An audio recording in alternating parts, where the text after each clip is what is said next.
Sir, taking care of one another is not just about meeting the needs of today. It's about looking after our children, grandchildren, and future generations to come. We must do what is right for today and for tomorrow. That is the approach our forefathers took.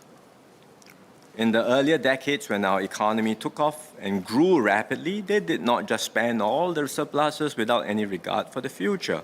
Instead, they painstakingly built up the reserves. And they introduced the elected presidency to safeguard and protect our reserves. These values of discipline, prudence, and the willingness to sacrifice for the next generation are the very essence of what undergirds our framework for the reserves.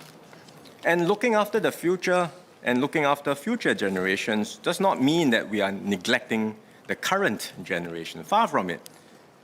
And, sometimes we talk about the future as though it's some distant thing in many years away. But in fact, the so-called future generations are really not very far away. Many in this chamber will still be alive 20 or 30 years from now. Professor Koh shared his hopes to be in Singapore in 2050 as a retired professor, looking at how green Singapore will be. I certainly hope to be there at that time too.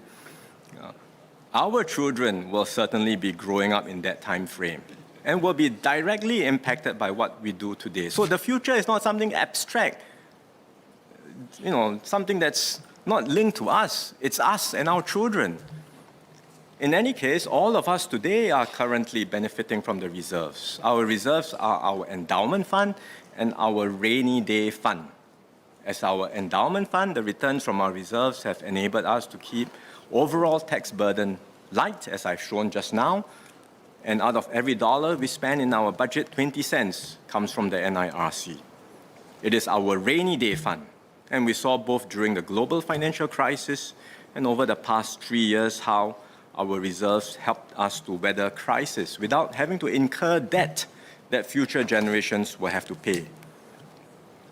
So what we enjoy today must never be taken for granted. Singaporeans will have to judge what is the more responsible approach to manage our finances and to take Singapore forward.